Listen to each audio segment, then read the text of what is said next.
And so the next thing I knew was I go ahead and take a few steps to run out the back door. And then the next thing I know, I'm on the kitchen floor on my knees. I got into a deep consciousness. And I say that this was a near death experience because literally the death spirit could not have been but around the corner. And I get into a dark place, but it was so beautiful.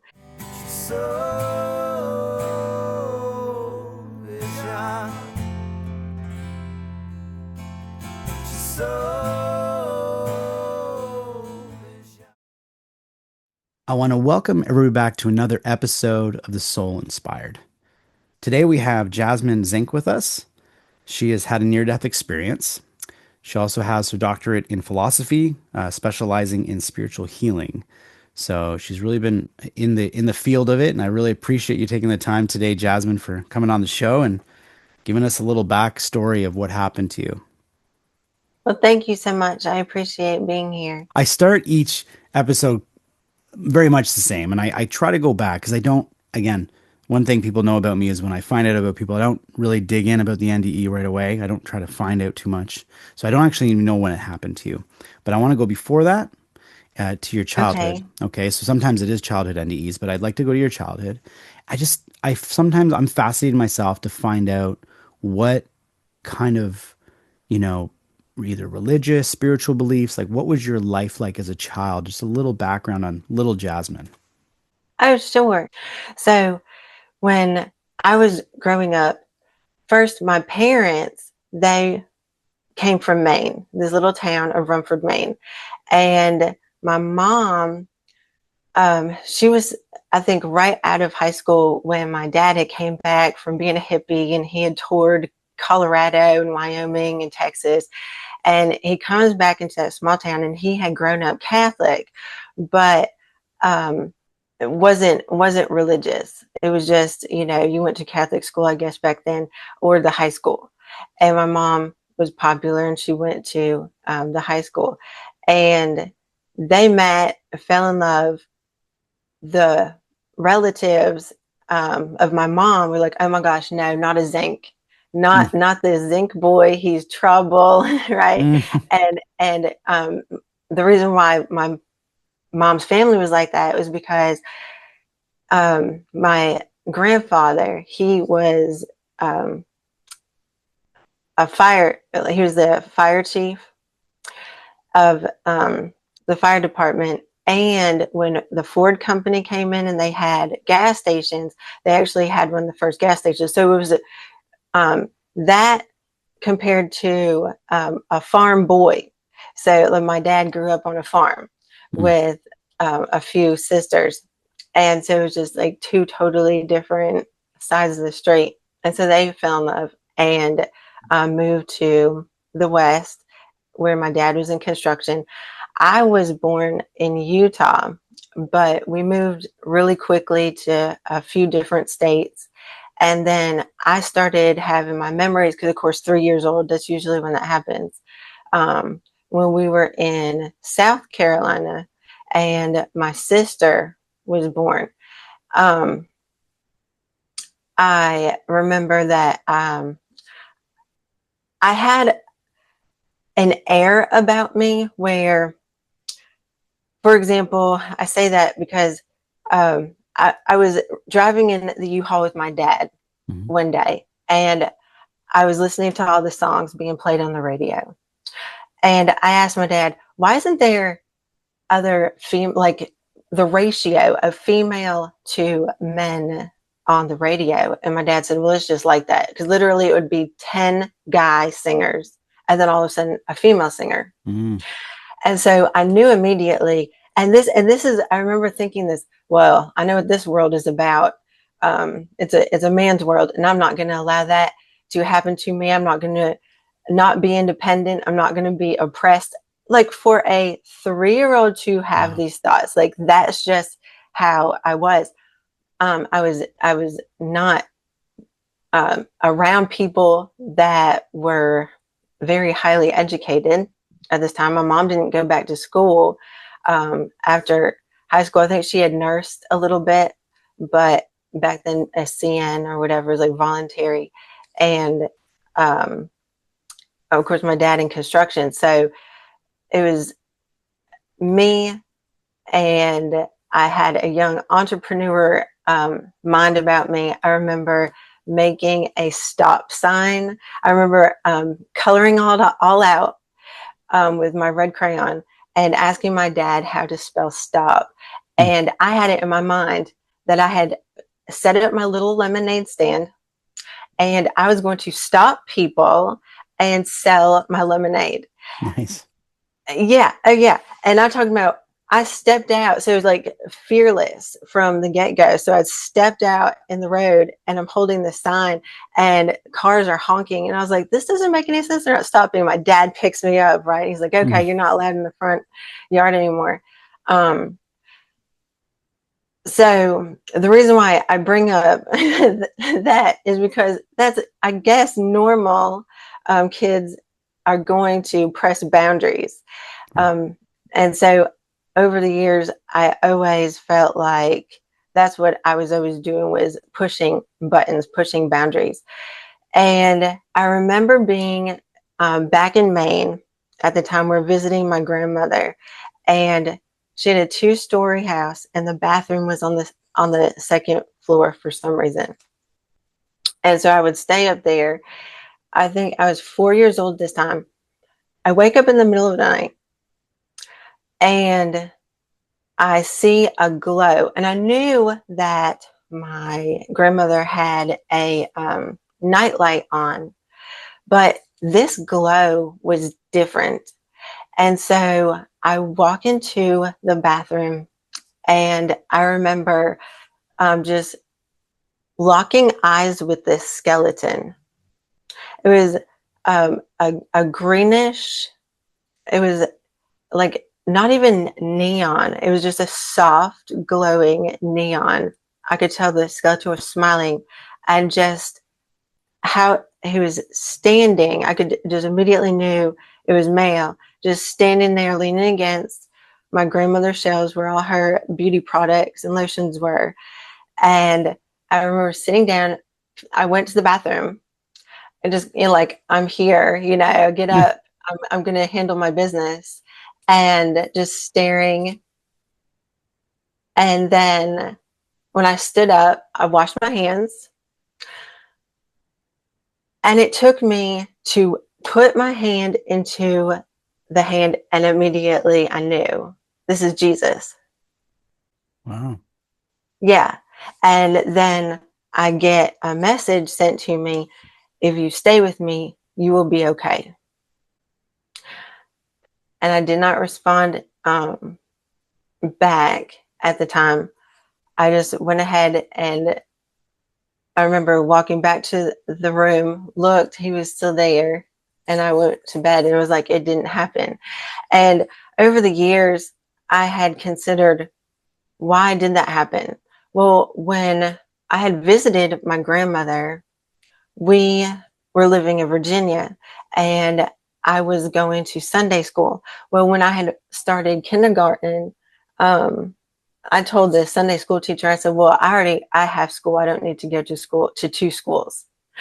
And so it wasn't clicking. Like, this is a special place you go to learn about God and Jesus. I guess because they called it school. I was very literal, and sometimes I still am for some reason.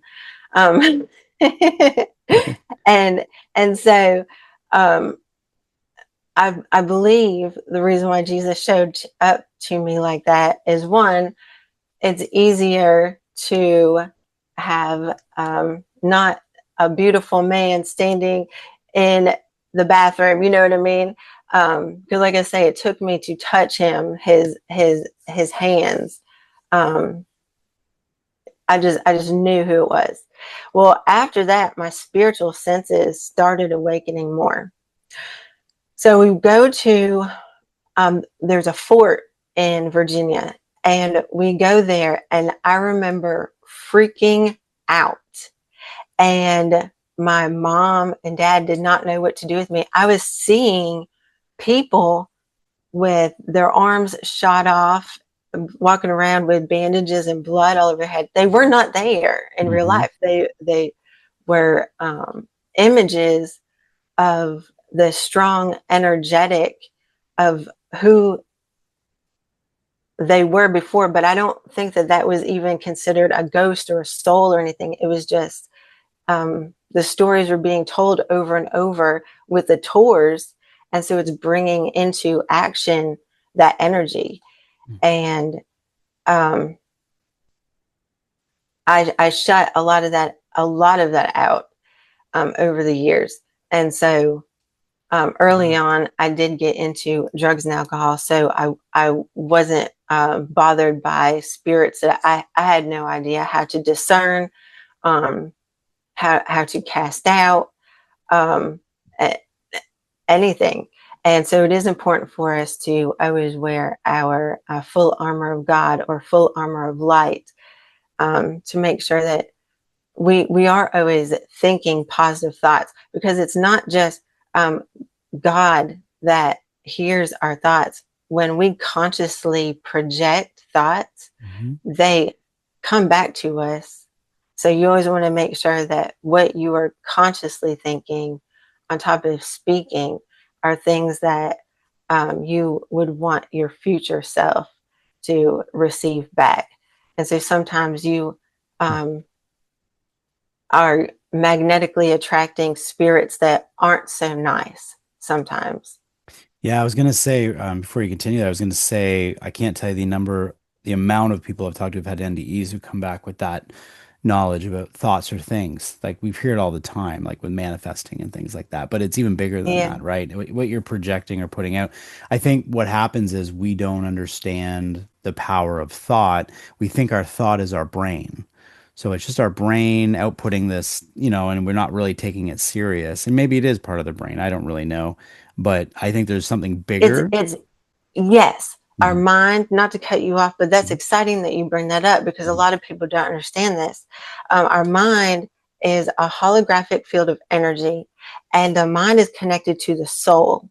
So when they say be spotless, find yourself perfect as your Father in heaven is perfect, it's not just your temple being filled with the Holy Spirit.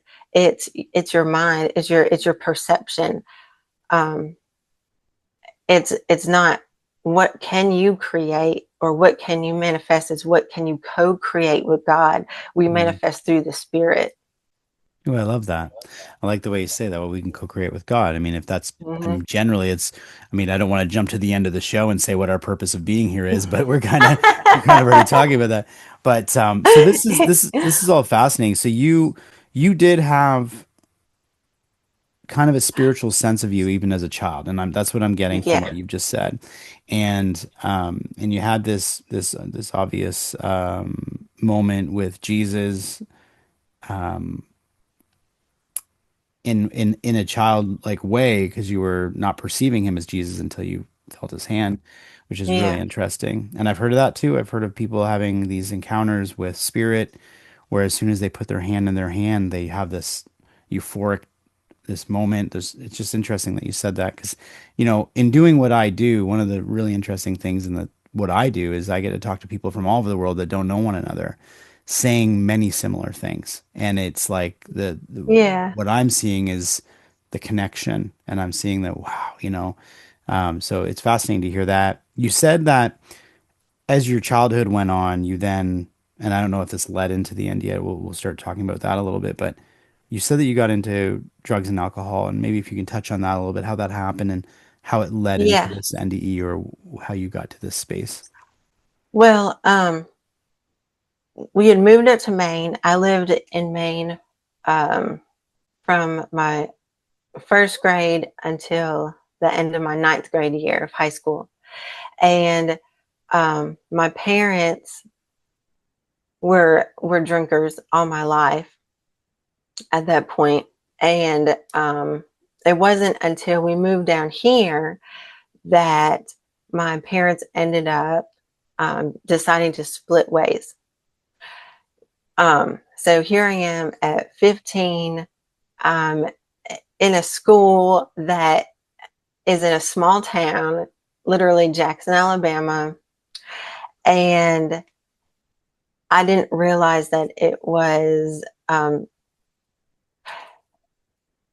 if many people would have known that I was considered a Yankee or whatever, I wouldn't have fit in. They literally thought, because of my accent and because I was in such good shape at the time, I was in track, I was a sprinter. And so they were supposed to have a foreign exchange student from Brazil, and they thought that I was that girl. So like the cheerleaders wanted to hang out with me, like Yeah. like all the popular cool kids. They're like, oh yeah, this is my friend. And then Jasmine, the name helped. And after they get to know me and stuff, and they realized, oh my gosh, this girl's from Maine. Like she's one of those Yankees. It was already over with. I was already hanging out with them. We were going to parties, and it was just something that was always around me growing up. So it just seemed normal. Mhm. Um, And so, yeah, I got into LSD at a young age, um, smoking marijuana, getting high before school. Um, I ended up being serious my senior year, even though I'd go to school drunk sometimes. But as far as like not skipping any school, I actually made straight A's. Wow. I decided I wanted to go ahead and actually take it seriously because I didn't know the next chapter of my life. And I ended up getting into a community college. And I went there for a couple years, and then ended up getting into a massage therapy. So I went from not not really a person that had ever been real touchy or lovey-dovey because of the whole energy thing, and wanting to, when you get into escapisms, I guess it can go one of two ways, is because that's the only way that you can be affectionate, or you just don't want that kind of affection. You just, want to sit back and chill and hang out. And um, so it was an opening for me to see what hands-on therapy, soft tissue manipulation could do. And I did the medical massage approach to things. Mhm. And so then at that time, I didn't realize it, but it does put you into a meditative state. And especially when you're the client receiving massage,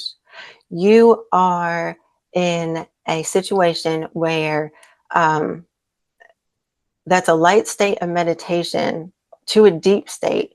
So if the client starts to talk, and I would have the client breathe and relax a lot of the times, but you get used to seeing the same clientele. Some people come Right. weekly or twice a week, depending on what kind of posture that they're trying to realign, or medical condition. And um, they'll open up to you. Well, I always knew, be mindful of my words. Don't talk about religion, politics, or sports, especially in Alabama. Because Right. if you have an Auburn fan on your table and you're screaming Bama, yeah, that's not good. That can be some conflict. So I would always listen, but I knew that there would be so much more to learn about psychology, and on top of that, the spiritual world. So now I'm glad that I can kind of put those two and two together. But what ended up happening is I grew my clientele quickly. I was at a young age, at literally 22, I take over a day spa. I start teaching massage therapy. I was an instructor at a college in town, and I'm a Pilates instructor. So I'm constantly working day and night, just focusing on my practice and growing. Well, I end up burning out. You're either going to mentally or physically. Right. And I ended up having all week. It was the second year that I had done it. massaged a bunch of football players. It was Senior Bowl. I don't know if you know anything about that. Yeah. And then right after that, it's Mardi Gras. So we're having starting at 7 o'clock in the morning time, and then massaging all the way until 8 o'clock at night, on top of staying afterwards to get it retail ready and everything like that, ready for the hairdressers, for the Mardi Gras, for the next season. And at the game, I ended up having way too much to drink. Um, I was in front of all of these professionals that were in the Riverview Plaza, and I'm talking about lawyers and there's a AFT agents. I think that's how you say it. The alcohol, firearm, tobacco agents. There's all these professionals that were there that had tickets, and I'm there with my girlfriend and my sister's boyfriend, and I'm waiting to hear if my boyfriend is going to be going to my house after work to meet us. So I was like in a transitional time of bringing like my personal life Mhm. collided with my professional, and I went home, danced on the table, fell, and both of my wrists break. Wow. Yes, yes. And so they didn't catch it at first.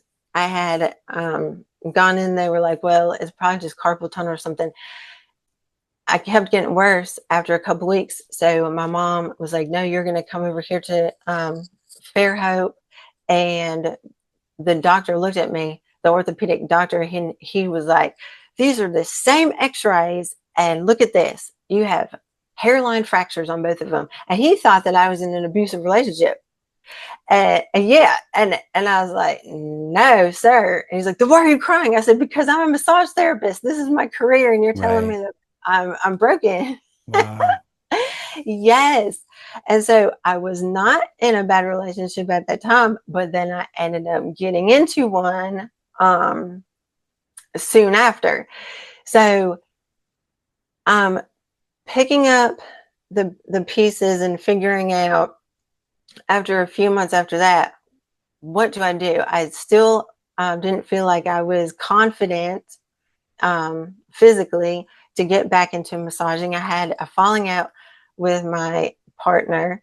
Um, and so I decided that I was going to go put my resume into all these places.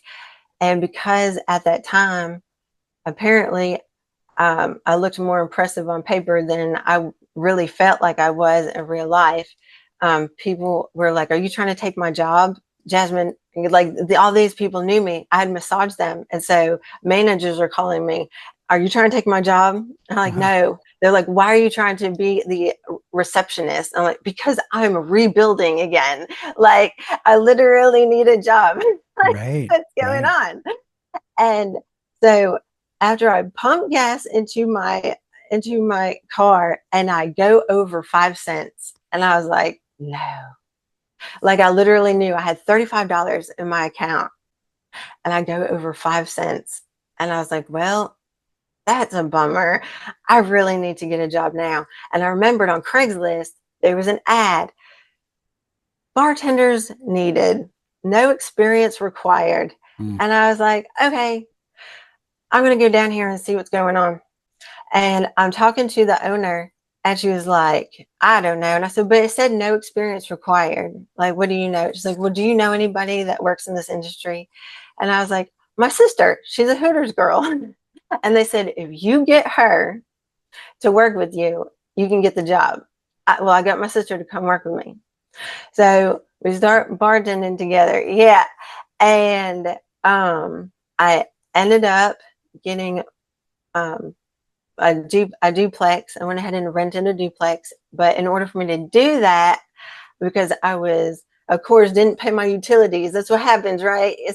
Something happens, you jump on your lease, you jump on your utilities. I mean, um, I had my credit score like perfect. Everything was awesome. Had a $500 a month car payment. I mean, that's because that was my lifestyle. Right. And I had the platinum Victoria's Secret card. Like that was this big thing to me. I was young, to all of a sudden, I'm like, how am I going to get utilities turned on? And this guy had showed up that was friends with the owner's son. And so I had met him. He seemed harmless enough. He said he came back into town to take care of his dad. And he overhears my woes because, someone gets to hear my side of the story. I hear all their complaining all day long, and I'm like, I get a Dear John letter from my dad. I got to move out. Right. Right. What's going on? And he's like, hey, I know a guy that's renting, and I can go ahead and turn the utilities on. Just give me a key and let me use the spare room. And I was like, okay, I didn't think nothing of it.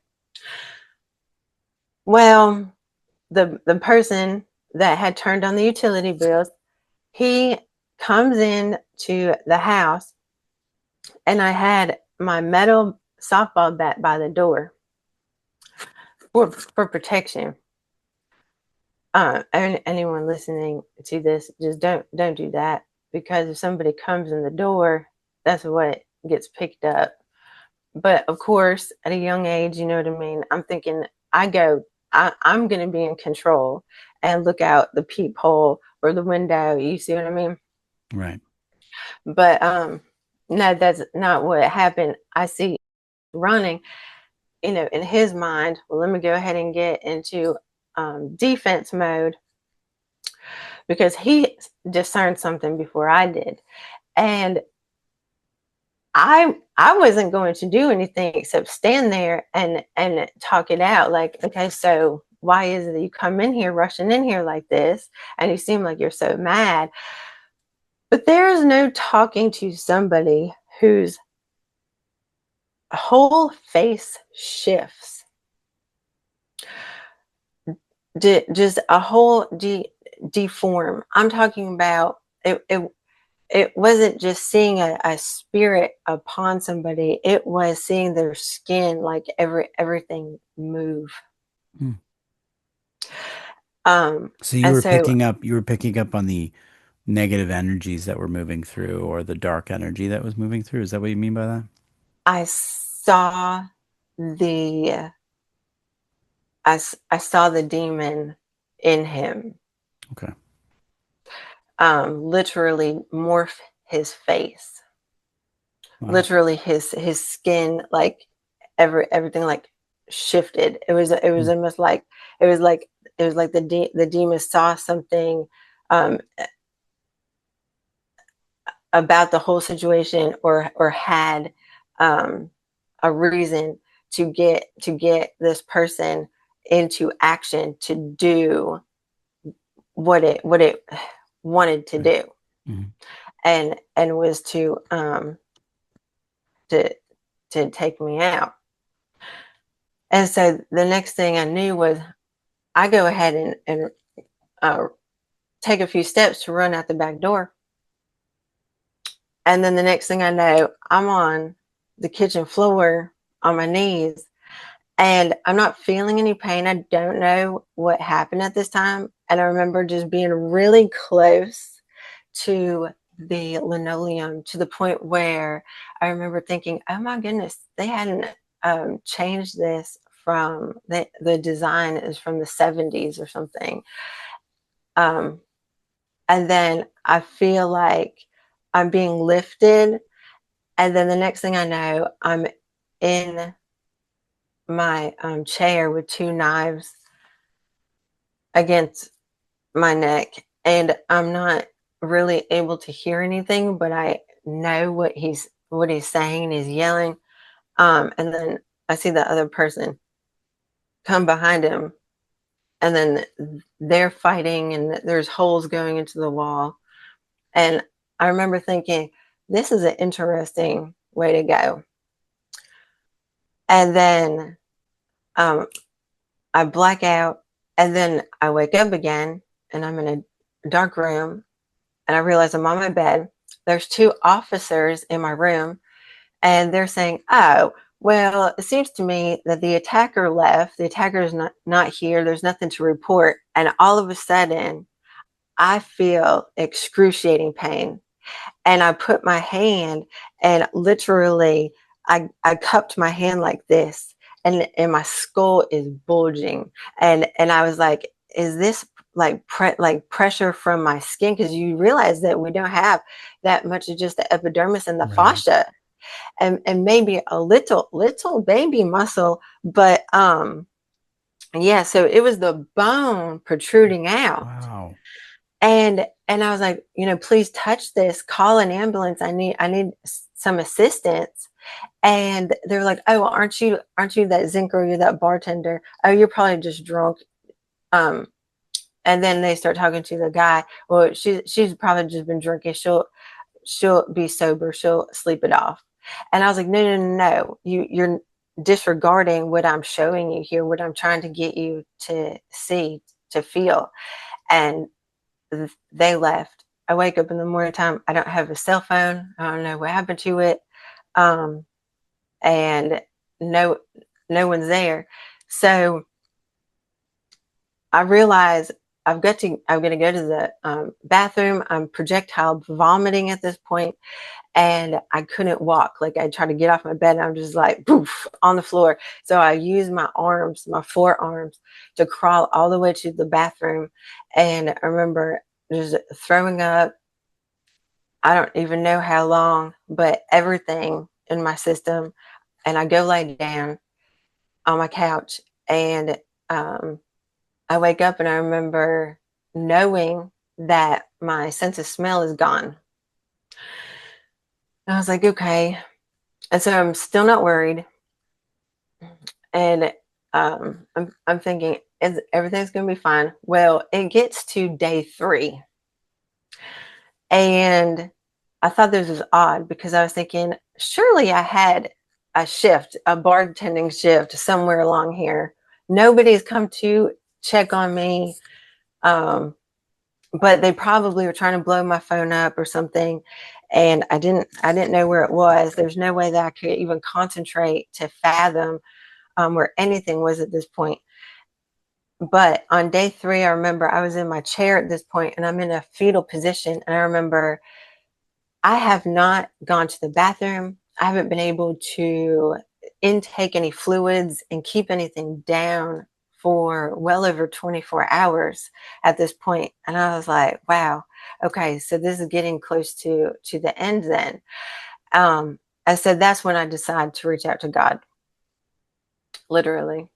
After all that and I don't understand why. I don't understand why there's a big misconception or disconnect from me and reaching out to God or Jesus, or trying, wanting to seek them sooner. There's nothing that I can say to justify myself, because I should never use what other people say that turn me off of religion, because it's not about religion. It's about reverence for the sovereign.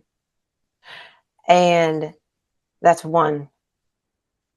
And so God, when you understand that God created all, and to have respect for that right there, then you get a higher acknowledgement and a spiritual awakening, more love and compassion. And that's really, really walking in the Holy Spirit.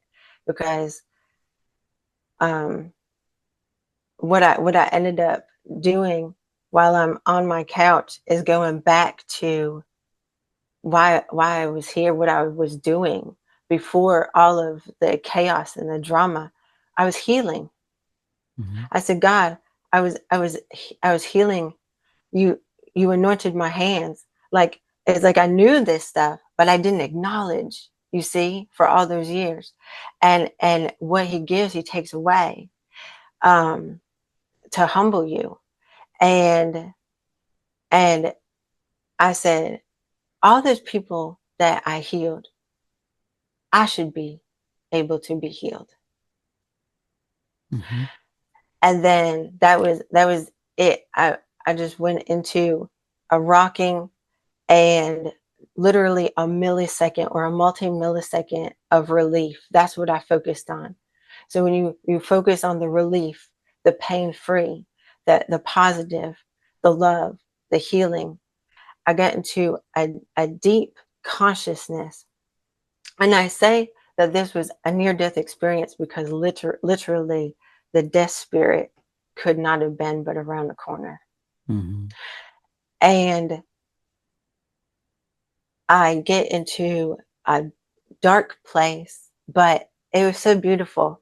It was it was waves on waves. If you've ever seen like as dark as the black of your shirt, but then there's a darker wave behind it. And so you know that there's light intertwined.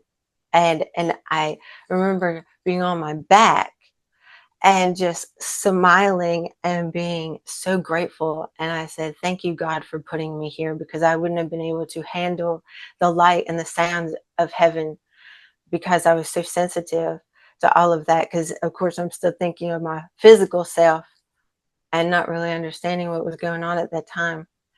And then during that peaceful moment, I see this little light and is walking closer and closer and closer.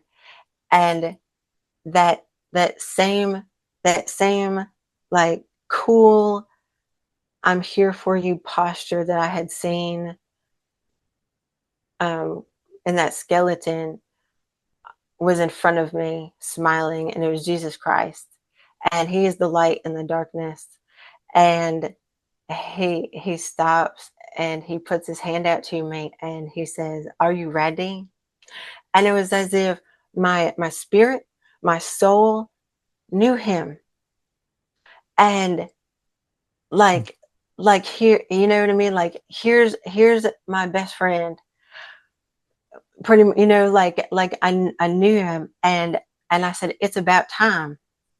And we took hands, and then poof, I'm back, um in the fetal position in the chair. And I'm like, whoa, my eyes open. I turn to the door that was solid metal door. But I could see out it. And so I literally had this x-ray vision where I could see that it was sunlight.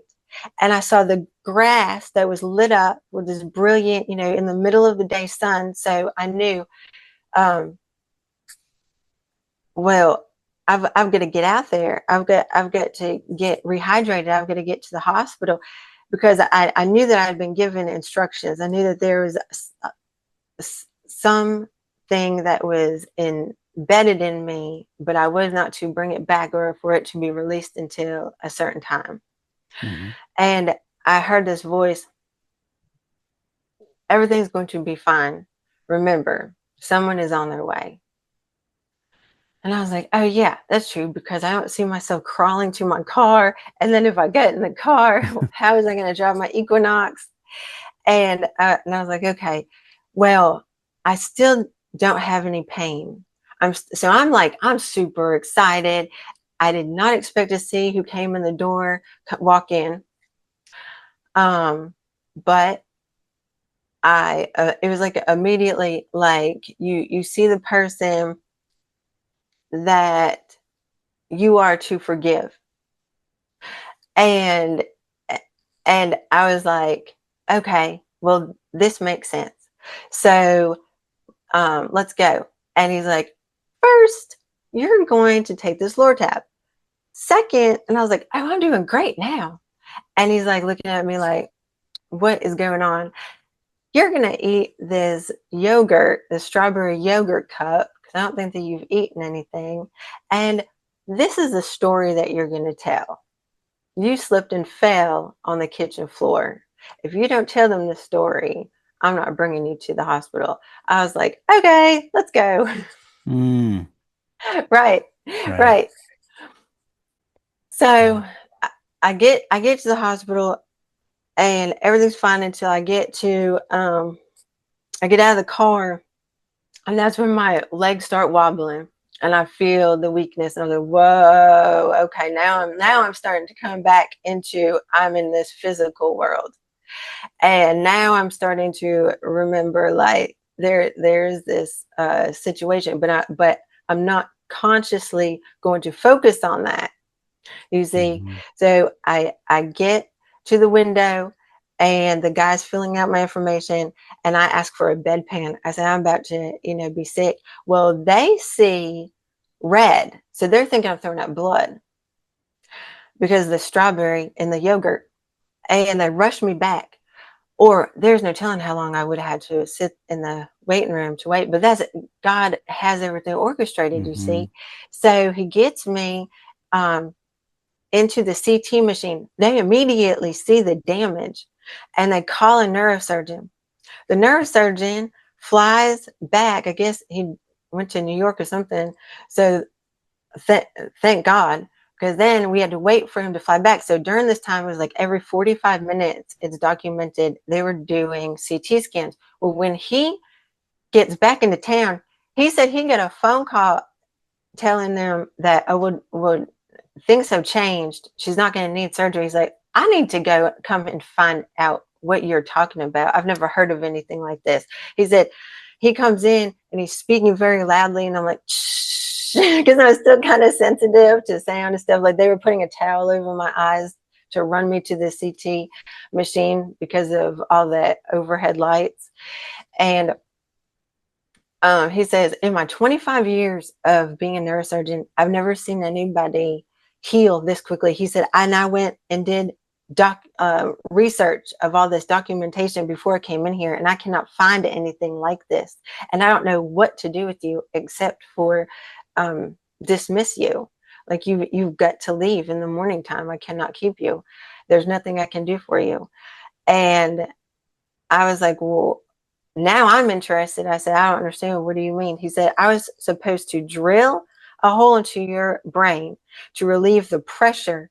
And we Mm. may have had to go in and do further um, findings because I had 3 parts of my brain bleeding. My Brain bleeds. temporal lobe was Yeah. extremely bruised. So where your senses are for your nose are up in the front.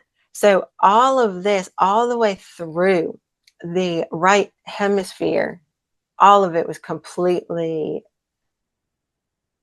it was healed. Wow. So what was bleeding and damaged healed. And they said that there was no fracture. There was a fracture because, of course, with all of that pressure on the occiput and the parietal, there was a fracture, but it was healed with a cross. That's interesting. Yes. Mm-hmm. Yes. Wow. So years, years went on, and I got back into massage in like 2000, at the end of 2009, 2010. I went ahead and got back into massage, and I started building up my practice again, and I got into a day spa and everything. And Were you still it in the same situation you were during that, or you no, got, so no, you got out of that? yeah, I ended Good. up getting out of all that, and I'm cleaning up my act. I ended up getting into sales, so I switched. Yeah, so I totally switched occupations, Mm. and got into sales, and then got back into massage. So I ended up um, going from private practice to getting a day spa, and I had other people working with me, estheticians, airbrush tanning. So, like, I was growing. Well, I all of a sudden started having mental fog, mental fatigue.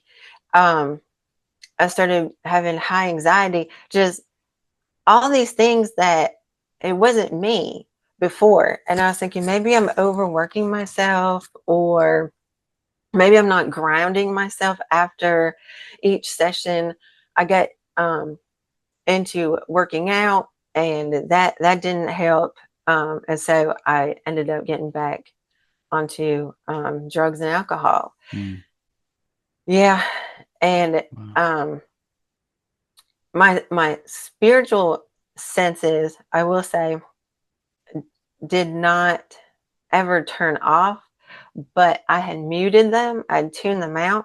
So when I had moved down, right before I opened my private practice in Midtown of Mobile, Alabama, I ended up renting. It was in the historic district. So I'm renting a 2-bedroom apartment on the second floor. And the first night that I stayed there, I heard boots. And you know the difference between work boots and rain boots and soldier boots. And Hmm.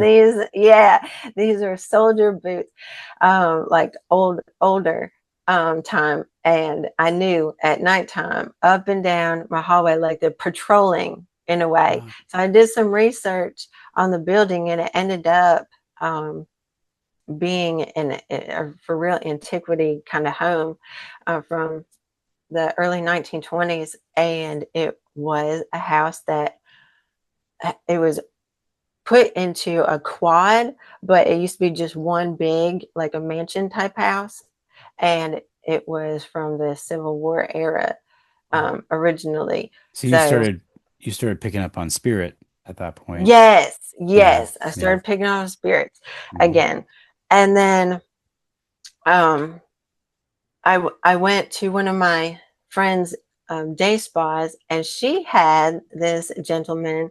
I didn't know anything about him. I just knew that he was doing acupuncture in the ear, and I was thinking, okay, well, this is something cool. Well, when I meet him, they introduce him. He's a shaman. I didn't really know what that was. Different type of different level of spiritual awakening, Hmm. and he starts freaking out because he says, I've never seen this before. The needles aren't staying in. And he was like, Tanya. And I thought it was odd that he's performing a service, but he's calling the owner of the day spa. And he was kind of like, well, if there's nothing going on with her because the needles aren't staying in. So obviously she's healed. There's nothing I can do for her. Can I just end the session? And so she brings him out in the hallway and they have a discussion. I don't know what that was, but I end up showing back up a week later or something. And I had to talk to him about it because I thought if anybody else would kind of be able to relate in this type of spiritual aspect, it would be this gentleman, right? And I'll tell you what I went to go talk to him about. I wake up and it was one of those rare Mardi Gras weekends that I was not going to find myself drinking or you see what I mean, going downtown having fun. Right. I'd worked, so I didn't participate in the festivities like that. And I remember waking up, and again, it was this brilliant sunlight coming in through my window. So I had overslept, but there was this dark as your shirt, this dark energy with a kind of like a top hat, smiling. I could see that he was smiling, and he's standing there. And how I had woke up was to a sound of kind of like a soft vacuum, like a vacuum, like that kind of thing or Hmm. whatever. I Yeah. could feel like some air, like it, like just it didn't feel like he was sucking my energy, but he was tried to, or he had done something. And that's when I woke up, saw the light, and then saw the dark. And he leaned back over and said, "I'll see you again." And then that was that. And then he was gone. And Wow. I stood up in bed and I was like, "Who was that?"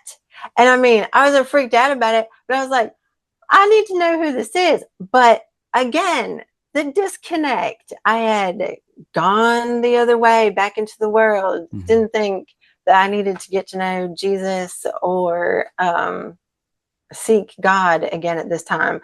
And it's God allows these things to happen so I can relate to other individuals, and therefore it's no judgment put on anybody else. It's kind of a way to see where they're at, I believe, and to also understand that it's about seeking the kingdom of God within, and I'll get to that. So I go to see the shaman, and I kind of told Tanya, my friend that owned the day spa, a little bit about it, and she must have said something to this guy, is what I was thinking. But I show up in his office and he says, "No, no, no, no, you're not allowed in my office." And so I stand in the doorway and I'm not thinking anything. I'm like, oh, well, maybe he has another appointment. I look around, don't see anybody in the chairs. His desk looked clean, like, he hadn't been participating in any work. And he's standing there, and I realize he's freaked out. Like, he has his lights off, except for like a little lamp. I remember it was dark in there, and he did not want me stepping in to his office. Mm. Well, he tells me he did not know how to help me with my situation, and there was nothing more that he could tell me. And so I go and hang out with my friend, leave, don't think anything else about it until I get a phone call from her the next day. This guy didn't pack any of his belongings and he left town. Oh, wow. Yeah, You just up and yeah, left. just up and left. Wow. Yeah. And why do you think that happened? Is it the energy change, like shift, or like what would the reason be? Um, when you're able to, when you have gifts, the Mhm. only thing, because I don't want to assume anything, but I'm pretty positive that he knew that I was touched by Jesus Christ. And if he was working um, in a different frequency, Mhm. then that's going to meddle with his practice, perhaps. Interesting. Yeah. Yeah, just to say one thing there, it reminds me of, and I've said this on previous shows, when I was a young guy, I was probably 12 years old, and I was at a party and they brought a Ouija board in and to play with all the kids. They wanted to mess with this Ouija board. And I was sitting out in another room and everybody was playing with this Ouija board.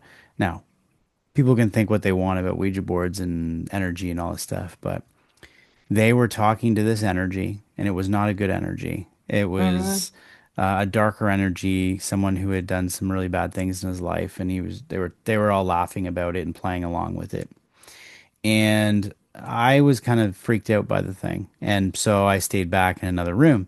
Well, I moved into the room and just observed them, and out of nowhere, all of them looked to me in such anger and they said, Hmm. leave the room. They told me to, and Yeah. these were my friends. These were my good friends. And I said, Hmm. why? And they said, he doesn't want you here. And I was like, okay. So I left the room. I was like, that was weird. And I started talking to my other friend. I'm like, they're all getting angry with me because I was going in the room. And I felt very unwelcome by all these other peers of mine. So instead, what I did is I thought, well, I'm going to play with this. And there was I decided to move over a little bit and I put my foot in the room. So I lightly put my foot over the barrier to be back in the room. And I know that sounds ridiculous, but that's what I did because I'm like, what is going on here? I was playing with this scenario. And the moment I did it, you could hear some chaos happening. They're like, he's angry. Why is he angry? And someone looked over and said, he's back in the room. He's back. And they weren't liking my presence being in the room. The story goes on. I Right. won't talk about it too much longer, but the story goes on where I actually tried to be part of it and something dramatic happened. And it was a very dramatic moment in my life where I realized there was some kind of energetic thing that whatever they were picking up on didn't want my energy near it. Um, I feel like because I had too much good energy pushing out, and whatever they were dealing with was it's almost like if you take a magnet and you put the Hmm. magnet, it can't, it can't go together. And I bring up that Yeah. story only because it sounds like whatever you were going through, that Yeah, it's energy either was trying to come in, and it could see that yes. it was almost like it's almost like they say you wear garlic if a vampire comes near you. It's that same kind of like concept, right? Yeah. So if Yeah. that's what comes to my mind, and that's why I wanted to share That that a little that bit. makes sense. Yeah, Hmm. it expelled.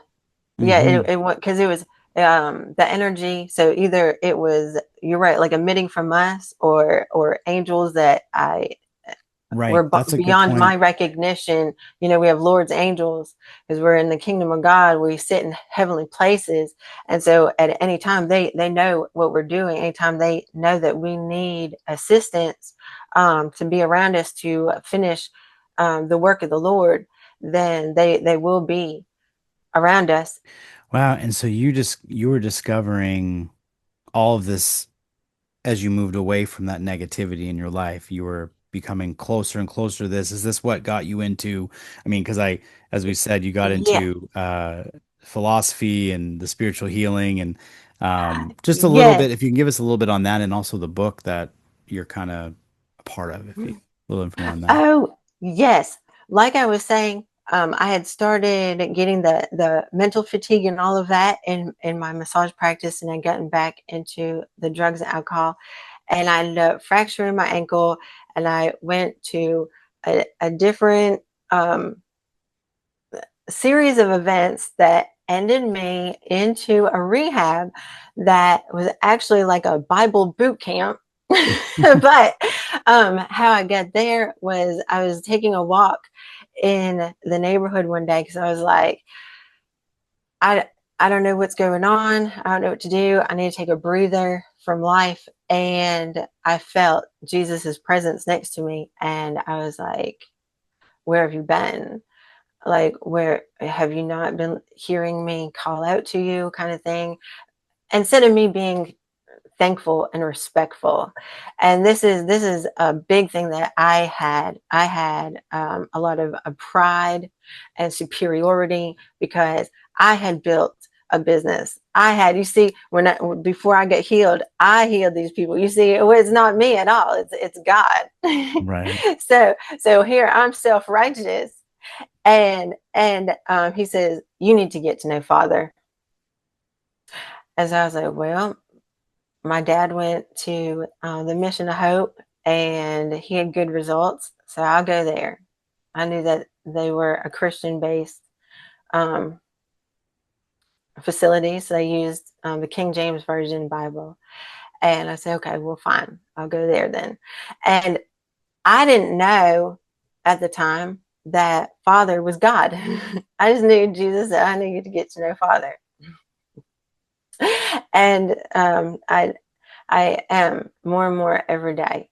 And it's more just being in awe and in gratefulness, and seeing the love and the respect of everyone.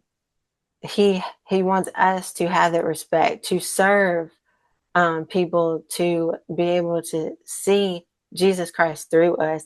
And I'm not religious. A lot of the Christian friends that I had, they don't understand my spiritual awakening. They don't understand being a mystic, seeking the kingdom of God within. People have misconstrued these terms a lot of Yeah. times because they didn't go to school for this, or you see what I mean, or they took it to a different practice. And so I literally go onto Etsy to restart my Focus Victory boutique, and God and I worked through this together, and we're like mystic holistic boutique. And my dad was like raising his eyebrows at me on the text messages, even. He was like, what is this? And I said, mystic because I seek the kingdom of God within, holistic because it's about healing and regenerating and restoring the spirit, mind, the soul, the brain, the body. Hmm. And then boutique because who wouldn't want a coffee cup or a brilliant meditation track. So Yeah. I have my meditation on there. But yeah, I ended up going and getting my master's degree in metaphysical science. And it took this whole arc of understanding and years um, to get what happened to me that dark night in 2008 to all of a sudden realizing when I started doing research before I had even started school, actually, and that's when God was like seeing, like, where are you at? Are you going to want to be on track with me? Do you want to heal with me? You see what I mean? And it was Hmm. kind of like knocking me on the shoulder, like, what do you think about this article where it says that 1 out of every 3 women have traumatic brain injury because they're in partnership abuse, or 1 out of every 9 people in the United States have traumatic brain injury because of partnership abuse. Like, this is the epidemic that is not being reported about. Yeah. And so I was like, that now is becoming more clear to me what was going on with me. And so when I get into Dr. Master's studies and the spiritual affirmations and the new thought is putting forming new dendrites and synapses to get rid of the negative and old thought patterns, the old behavior. So if you're looking at war over here, go ahead and wipe that with God's presence and say it's spiritual healing. Hmm. Let's get to that higher level. Okay? Let's be mature spiritually, because not one thought of our personal ego limited identity can make us wiser. We must receive wisdom from God. We must be guided by his spirit. We are not given a spirit of fear or timidity, but one of sound mind, which is clarity and peace and love. Hmm. And so when I get to my dissertation, I focused on healing traumatic brain injury using spiritual practices of the focused affirmations, visualization, and meditation. And I was so amazed at how much of where I thought my paper, you see, where I thought my paper was going to go and where God guided me to. Literally 80% of people that are diagnosed in their adult years with ADD, ADHD, or OCD, for example, are Hmm. misdiagnosed because the root was from a traumatic brain injury. Oh, wow. Yes.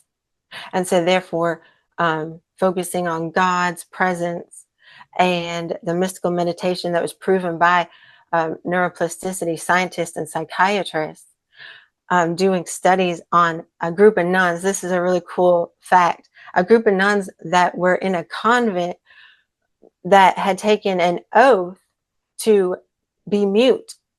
They literally prayed to God and said, we were invited to do a brain study by focusing on you for the betterment of souls.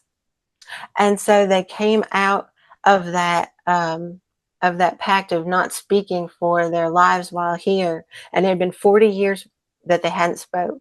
So they could Wow. go and get these special devices put on their head and think about God, and then get into that mystical meditation, and their whole entire brain lit up. There was not one neuron that was not excited. Hmm. But they were in such a peaceful state. The hyperactivity was different than what it could have been perceived under different situations. Wow. And that's powerful healing right there. Yeah, absolutely. And you, so you became a, I mean, I guess a doctorate in philosophy, right? And you Yeah, got all this. specializing in spiritual healing. And And I just turned in my dissertation and exams for theocentric psychology to take it to the next step, to focus wow. on even deeper with psychology with the focus on God. How did you get into this book? I wanted to talk about the mindset mastery. Oh yes. Um, a publishing company was uh, putting an anthology together.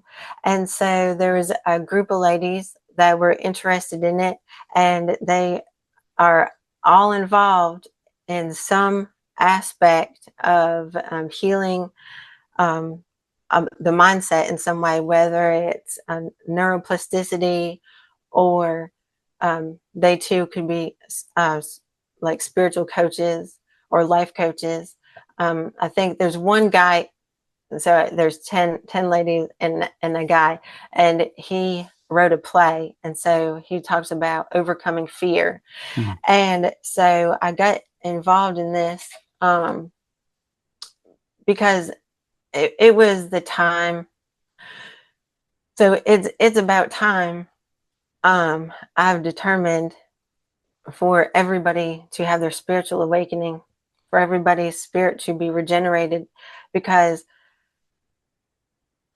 like I said, I held my testimony was dormant for so long, and now it's time.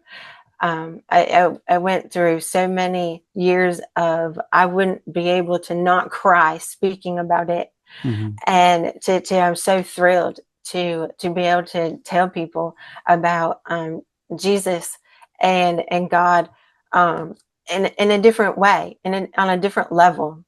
Right. Um, and it says during my other dissertation, or I would have added it in this book. It talks about that we are the holy temple, right? But God specifically states that we are the temple that is not man made. So, therefore, when you seek the kingdom of God and you say the Lord's Prayer, and therefore you forgive, you're forgiven, you're led not into temptation, but delivered from evil. And then you truly focus on love. You truly focus on God's presence and light, and learn to still your thoughts and learn to let all of this world go. I that could be a whole nother Oh hour yeah. for us to talk about Right. on the amazing things that God has showed me, and it's about who He is, who you and I are. For all of this is inside of us, the whole Mhm. universe. And what is that book already out or is it coming out Oh, soon? it's coming out September 2nd is the pre-order on Amazon, and then it can be purchased on the 9th. And I think the paperback comes out on the 18th. And then what I had done before that is wrote a manual of Seek Your Focus Victory. So I have seekyourfocusvictory.com. And on Facebook, I have a private group, and it's small. So it'd be at Seek Your Focus Victory on Facebook. And so I just want to educate, Mhm. basically. So anything that I'm fed through the Spirit that day that could help with people's brain. Like the other day, I posted something simple about walnuts and mango, but Mm. then the day before that, I was showing people how to start a private practice of meditation, and read something personal that I had written. So what this book is to do is it can be a standalone, or it can be used in tandem with workshops.